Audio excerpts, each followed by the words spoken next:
திராவிட முன்னேற்றக் கழகத்தில் மிக முக்கியமான மாற்றங்களையும் பதவி பறிப்பும் நடைபெற்று கொண்டிருக்கிறது. கடும் கோபத்தில் ஸ்டாலின் அவர்கள் மாற்றங்களை வெளியிட்டிருக்கிறார். இதனால் கோவை மாநகராட்சி மேயர் கல்பனா தனது பதவியை ராஜினாமா செய்திருக்கிறார். எதற்காக, என்ன காரணம் என்பதையும் இந்த வீடியோவில் முழுமையாக நாம் பார்க்க போகிறோம்.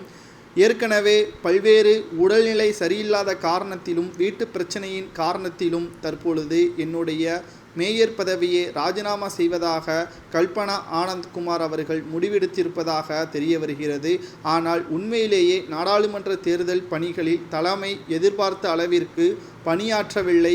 மேயராக கல்பனா பொறுப்பேற்றதிலிருந்து மாநகராட்சி அதிகாரிகளுடன் தொடர் மோதல் போக்கை கடைபிடித்துள்ளார். ஒப்பந்ததாரர்களுடன் ஒத்துழைக்கவில்லை என பல்வேறு புகார்களும் அவர் மீது எழுந்துள்ளது.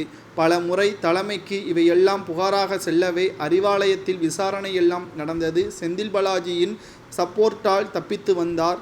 மேயர் மாறியதாக தெரியவில்லை என்றாலும் தற்பொழுது துறை அமைச்சர் மூலம் மேலும் அவருக்கு கடுமையான எச்சரிக்கையும் கொடுக்கப்பட்டது. கடைசியாக பதவி பறிக்கப்படும் எனவும் எச்சரிக்கப்பட்டது. கடைசியாக முதல்வர் ஸ்டாலின் அவர்களது நேரடியான கட்டுப்பாட்டில் இந்த விஷயம் தெரிய வரவே ஸ்டாலின் அவர்கள் இனியும் கோவையில் மேயராக கல்பனா நீடிக்கக்கூடாது என்றும் உடனடியாக அவர் ராஜினாமா செய்ய வேண்டும் என்றும் அறிவுறுத்தியுள்ளார்.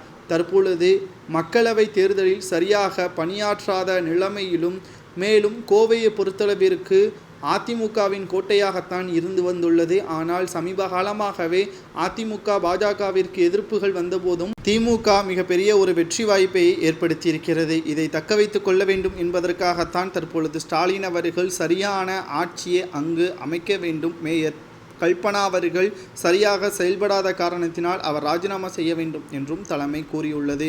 மேலும் 13 முதல் 14 பேரூராட்சி தலைவர்கள் 7 நகராட்சி தலைவர்களிடமும் கடிதம் வாங்கி வைத்திருக்கிறார் என்ற தகவல்களும் தற்பொழுது வெளியாகியிருக்கிறது. அடுத்தடுத்த மாற்றங்கள் நடைபெறுமா? விக்கிரவாண்டி இடைத்தேர்தலில் தற்பொழுது ஒட்டுமொத்த அமைச்சர்களும் குவிக்கப்பட்டிருக்கிறார்கள். இந்த விக்கிரவாண்டி இடைத்தேர்தலில் தோல்வியடைந்தால் திமுகவில் சில முக்கியமான அமைச்சர்களும் ராஜினாமா செய்ய சொல்வார் என்றும் எதிர்பார்க்கப்படுகிறது. கடும் அச்சத்தில்தான் திமுகவின் முக்கியமான அமைச்சர்கள் பிரச்சாரத்தில் ஈடுபட்டு வருகிறார்கள். இந்த இடைத்தேர்தலில் திமுக மட்டும் தோல்வியடைந்தால் ஸ்டாலின் கடும் கோபத்தில் யாரை வேண்டுமானாலும் அமைச்சர் பதவியிலிருந்து நீக்குவார் என்ற செய்தியும் தற்பொழுது வெளியாகியிருக்கிறது. பொறுமையாக இருந்து பார்க்கலாம். ஸ்டாலின் அவர்கள் எடுக்கக்கூடிய முடிவால் திமுகவின் அமைச்சர்கள் அச்சத்தில் இருப்பதாக செய்திகள் வெளியாகியுள்ளன.